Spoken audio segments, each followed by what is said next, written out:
Topic is fundamental accounting assumptions or concepts. There are three basic accounting assumptions given as follows. First, going concern assumption. Second, consistency assumption. Third, accrual assumption. Let's start with the first assumption.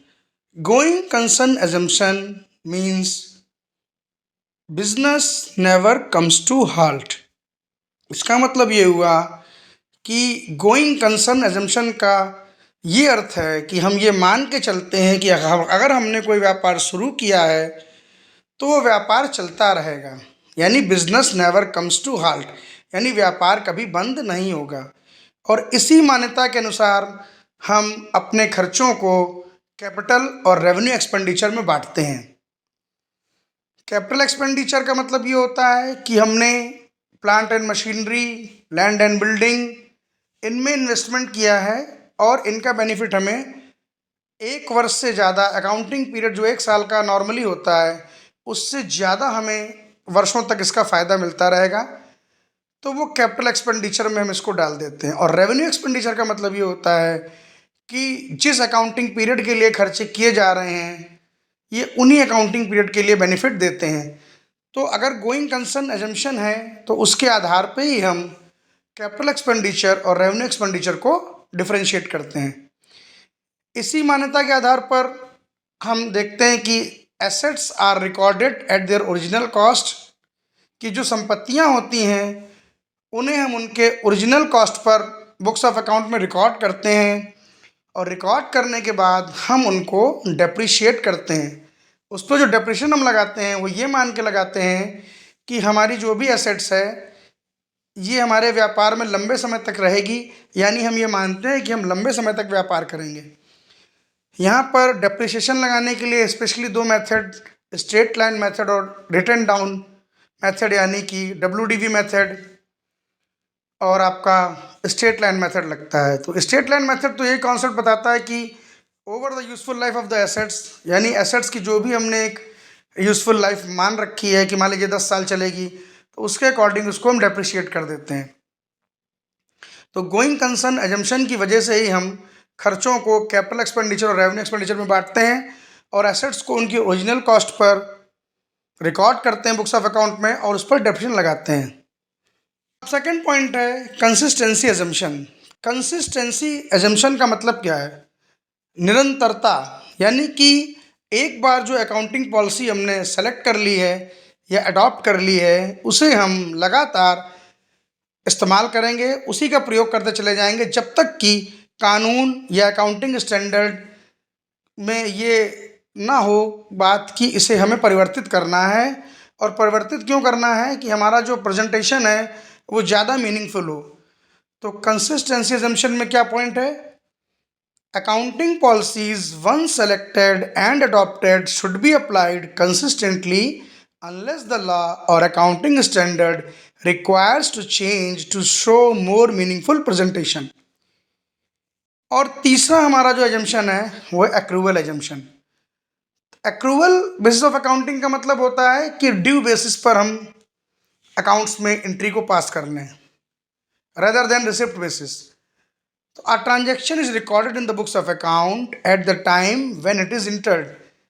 कोई भी transaction books of account में उसी वक्त record कर दिया जाता है जब वो ट्रांजेक्शन हो रहा हो। यानी कि अगर हमें रेवेन्यू को यानी अपनी इनकम को रिकॉग्नाइज करना है तो अगर हम सेल कर रहे हैं तो हम उसको तभी बुक कर लेंगे when the sale is complete, जब हमारी सेल कंप्लीट हो गई हो। और अगर हम सर्विसेज प्रोवाइड कर रहे हैं तो सर्विसेज के रेवेन्यू को हम उसी वक्त रिकॉर्ड कर लेंगे जब वो सर्विसेज हमने प्रदान कर दी हो, सर्विसेज आर रेंडर्ड। यहाँ पर ये ध्यान देना है कि इनके पैसा मिले, रिसिप्ट आए तब एंट्री नहीं करनी है। तो सेल की एंट्री या सर्विस की एंट्री तभी हो जाएगी जब हम सेल कर दें या हमने सर्विसेज प्रदान कर दी हो। तो एक्रूवल एजम्पशन में इसी आधार पर एक पॉइंट बहुत इंपॉर्टेंट है, तो उसको आप समझिए। All the expenses should be debited in the books of account whether they are paid और नॉट। सभी खर्चे अकाउंट की पुस्तकों में डेबिट कर देने चाहिए, भले उनका हमने भुगतान कर दिया हो या ना किया हो। इसी प्रकार all the incomes should be credited in the books of account whether receipt is receive by yes और नॉट। हमें उनकी रिसीविंग मिल गई हो या ना मिल गई हो, लेकिन अगर हमारी इनकम जनरेट हो रही है तो हमें उस एंट्री को रिकॉग्नाइज करके बुक्स में एंट्री डाल देनी है। तो ये आपके क्लास 11th में basic 3 assumption, going concern assumption, consistency assumption and accrual assumption के बारे में मैंने आपको बताया। इनको आप ध्यान रखिए।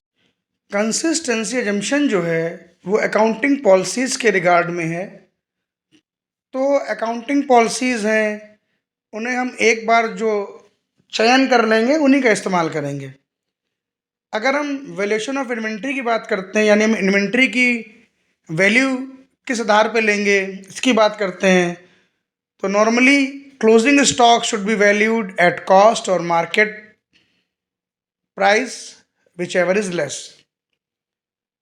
और डेप्रिसिएशन मेथड की बात करते हैं तो asset should be depreciated according to straight line method और WDV मेथड। इन दोनों में से जो भी मेथड हम एक बार चुन लेंगे, हम वही मेथड लगाते रहेंगे जब तक कि अकाउंटिंग स्टैंडर्ड या लॉ में कोई स्पेसिफिक रिक्वायरमेंट ना आ जाए कि हम अपने मेथड को चेंज कर लें। और एक्रूअल एग्जम्पशन में जो इम्पोर्टेंट पॉइंट यही है कि ड्यू बेसिस पे काम करता है, तो वहाँ पर all the expenses should be debited in the books of account whether their payment is made और नॉट। सभी खर्चों को हमें अपने अकाउंटिंग पीरियड से रिलेटेड हैं उन्हें बुक कर लेना है, भले हमने उन खर्चों का पेमेंट कर दिया हो या ना किया हो। इसी प्रकार all the income should be credited in the books of account whether it is received और नॉट। इसी प्रकार जितनी भी हमारी इनकम है, जितने भी प्रॉफिट्स हैं, उन्हें हमें बुक कर लेना है, अपने बुक्स ऑफ अकाउंट में क्रेडिट कर लेना है, भले ही हमें वो वास्तव में रिसीव हुए हो या ना हो। क्योंकि हम एक्रूअल एग्जम्पशन का मतलब है ड्यू बेसिस, रिसिप्ट बेसिस नहीं। तो ड्यू बेसिस पर हमें अपनी बुक्स ऑफ अकाउंट में एंट्री को डाल देना है।